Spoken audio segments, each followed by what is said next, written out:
e oitavo ano, vamos lá para mais uma revisão. Lembrando que esse conteúdo vai cair na sua AV2, prova bimestral, então a gente vai dar uma focada no que realmente vai cair na sua prova. A gente viu muitas coisas esse bimestre, então aqui nesse vídeo eu vou relembrar você de alguns pontos que vão cair com toda certeza na sua prova. Então, para começar, a gente falou muito do continente americano, né? Só características do continente americano e foi desde relevo até urbanização. Então, tem muitos detalhes.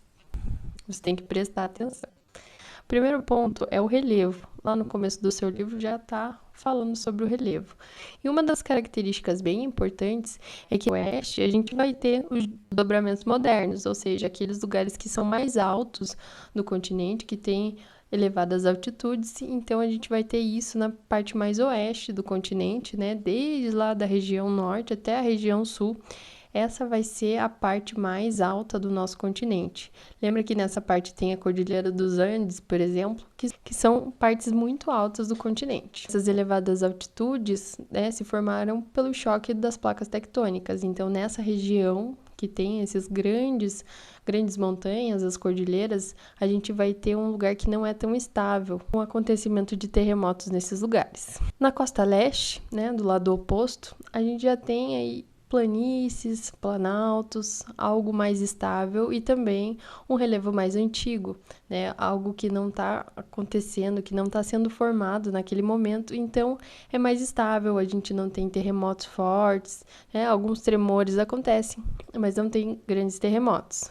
Lembra que esse relevo um pouco mais plano, né? Um pouco mais baixo, ele é bom para a agricultura, por exemplo. Lá nos Estados Unidos, é possível, por ter essa região mais plana, ter bastante mecanização, né? Conseguir fazer máquinas muito grandes para áreas de plantações muito grandes também. Então, eles têm essa característica de ter uma agricultura bem mecânica. Por quê? Porque não é muito acidentado o relevo, né? É mais plano, eles conseguem fazer essa mecanização. Já a América Central, quando a gente fala da América Central, a gente tem aí várias ilhas. Lembra que tem muitas ilhas e ilhas que têm origem vulcânica, né? Então, a gente tem muitas ilhas que foram originadas por causa de vulcões. Já na hidrologia, na parte da hidrologia, a gente tem várias vertentes na parte norte do continente.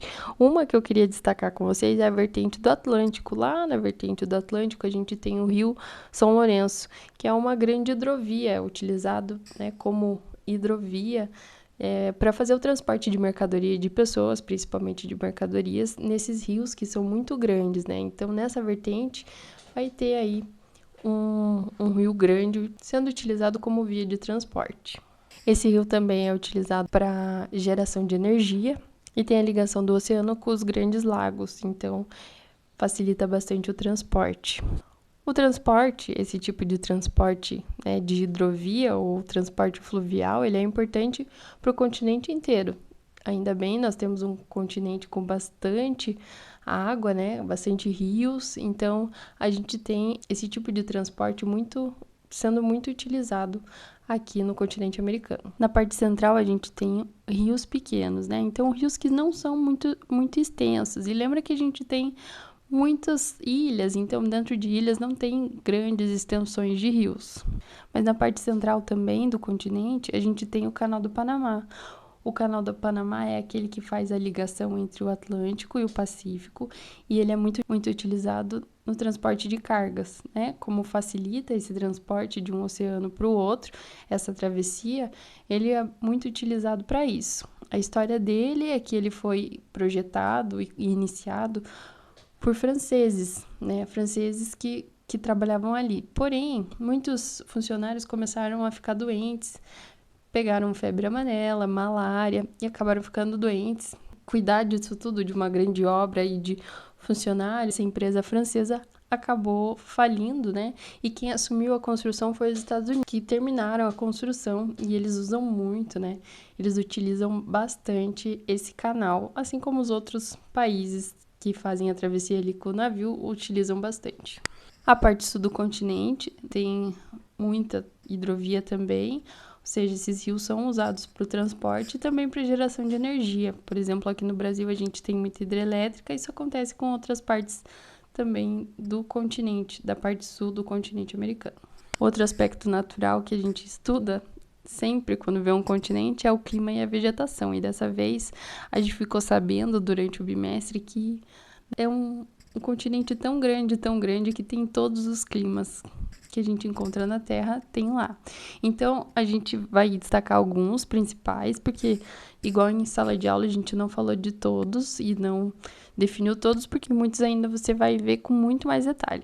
Então, eu vou ressaltar alguns para você. Por exemplo, o clima frio.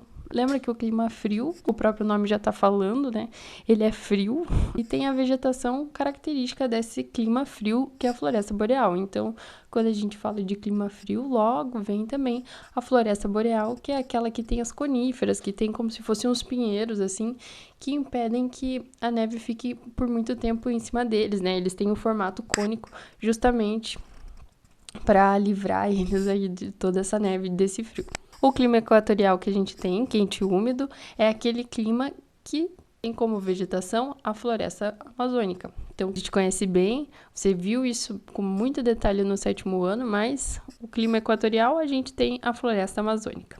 Clima subtropical tem como característica, né, um verão não tão quente, chuva ao longo do ano todo, e também a gente tem um inverno com temperaturas mais baixas. Aonde que a gente tem esse tipo de clima? Por exemplo, lá no Rio Grande do Sul. A vegetação predominante é os pampas, né? Então, são aqueles campos mais limpos, como se fosse de gramas mesmo, campos mais limpos, assim. E pinheiros também. O clima semiárido destaca como vegetação a caatinga.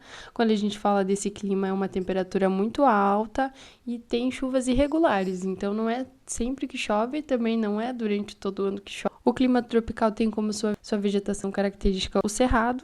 No verão tem chuva, tem a presença de chuva, e no inverno é mais seco. Já indo para o final, aqueles assuntos que a gente viu há pouco tempo.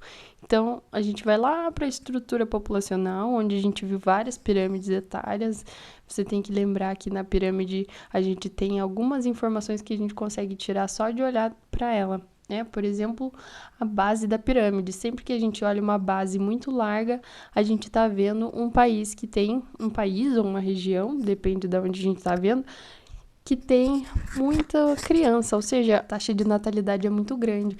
Se tem essa pirâmide com a base muito grande, é porque está nascendo muita criança, tem muito jovem. O topo da pirâmide vai dizer pra gente a quantidade de pessoa que consegue chegar à fase mais velha, ou seja, os idosos. Quantos idosos tem nessa região, ou nesse continente, no caso, né, que a gente estudou. Então, quanto mais pessoas tem no topo, isso significa que melhora a expectativa de vida, melhora a condição de vida que esse povo tem para poder chegar, né, na idade mais velha e ter um número significativo de pessoas nesse topo. Lembra que sempre está dividido entre homens e mulheres, então depende da cor, você tem que olhar lá qual é a cor de um, qual é a cor do outro, para saber se tem mais homens, se tem mais mulheres. Outro ponto que a gente estudou é sobre a migração, e tem muitos motivos que acontecem a migração, né? Pode ser por conflitos, guerras, problemas políticos, problemas religiosos, perseguições, né, religiosas. Então, a gente pode ter vários motivos pelos quais as pessoas vão mudando de país, e nem sempre é negativo. Pode ser que eu queira morar em outro lugar só para estudar por um tempo, né, e depois volte, ou queira trabalhar em outro lugar. Nem sempre esse ponto é algo extremo, assim, mas a gente tem vários casos aí de migrações no continente americano. O país que mais sai pessoas é o México, né? A gente tem muitas pessoas saindo daquela região, por quê? Porque faz fronteira ali com os Estados Unidos. Então, por causa dessa fronteira, né, e uma extensão razoável de fronteira, acaba que várias pessoas vão saindo do México por essa condição de fronteira com os Estados Unidos. E aí varia os motivos pelos quais as pessoas querem sair daquela região ou chegam no México, até o México, e tentam entrar nos Estados Unidos. Então, é o México que é essa porta de entrada para os Estados Unidos, nem sempre de maneira legal, né? A gente viu e comentou sobre vários tipos de travessia de fronteira, né? E nem sempre acontece com sucesso essa travessia. E o último tópico da revisão é a urbanização. A urbanização que acontece no continente americano acontece de formas diferentes. Então, na região norte, a gente viu que é planejado, né? Tem um índice alto de saneamento básico, tem um índice alto de escolaridade. Por quê? Porque foi planejado ao longo do tempo. Já na América do Sul, a gente viu que não teve muito planejamento. E por isso que a gente tem tantos problemas urbanos, né? Aconteceu de forma rápida por causa do êxodo rural. Então, como veio muitas pessoas para a cidade, acabou que não conseguiu colocar em prática ou fazer um planejamento, né, para essa área. Por quê? Porque era muita gente chegando, né, vindo procurar emprego e se instalando nessas regiões mais urbanas ou mais centrais que eram na época e depois foram se urbanizando, né? Por causa disso, a gente tem várias consequências. Muitos lugares não têm saneamento básico. A gente viu que tem a segregação, né? Essa diferença da cidade. Dentro da cidade, a gente já tem uma diferença bem grande. Por quê? Porque não foi planejado, né? Então, falta muitas coisas, como escolas, hospitais, né? Não é em toda a cidade que tem, não são em todos os bairros. Às vezes, nem se encontra em toda a cidade, só na parte mais central. Então, a gente tem alguns problemas por falta de planejamento. Espero que essa revisão ajude você nos estudos. Continue estudando para você ir bem e tirar uma boa nota nessa prova, para que você possa ir para o próximo bimestre tranquila, tirando boas notas e aprendendo bastante. Bom estudo!